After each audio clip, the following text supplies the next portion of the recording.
Rebel star Prabhas హీరోగా Nag Ashwin direction లో వచ్చిన చిత్రం కల్కి. ఈ సినిమా మొదటి భాగంలో సుమతి సమ్ 80 పాత్రను బాలీవుడ్ స్టార్ నటి దీపికా పదుకోనే పోషించిన సంగతి తెలిసిందే.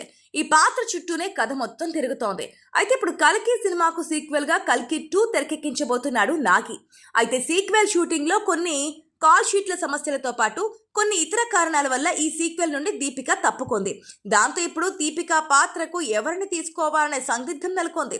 ఇటీవల బాలీవుడ్ బ్యూటీ అలియా భట్ అలాగే హాలీవుడ్ బ్యూటీ ప్రియాంక చోప్రా పేర్లు వినిపించాయి, కానీ కన్ఫర్మ్ కాలేదు. కానీ ఇప్పుడు లేటెస్ట్ గా ఆ అదృష్టం సాయి పల్లవిని వరించింది.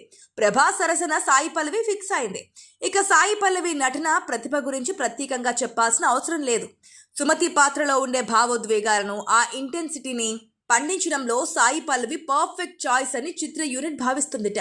ప్రభాస్ పాత్రకు సాయి పల్లవి పోషించబోయే సుమతి పాత్రకు మధ్య వచ్చే సన్నివేశాలు పార్ట్ 2లో ప్రధాన ఆకర్షణగా నిలవనున్నాయి. వైజయంతి మూవీస్ అత్యంత ప్రతిష్టాత్మకంగా నిర్మిస్తున్న ఈ సీక్వెల్స్ పై భారీ అంచనాలున్నాయి. దీపికా పదుకొనే వంటి గ్లోబల్ స్టార్ స్థానంలో సాయి పల్లవి రావడం అనేది ఇండస్ట్రీ సర్కిల్స్ లో పాటు ట్రేడ్ వర్గాల్లోనూ ఒక పెద్ద చర్చకు దారితీసింది. ప్రస్తుతం ప్రీ ప్రొడక్షన్ వర్క్ శరవేగంగా జరుగుతున్న ఈ సినిమా షూట్ త్వరలోనే స్టార్ట్ కానుంది.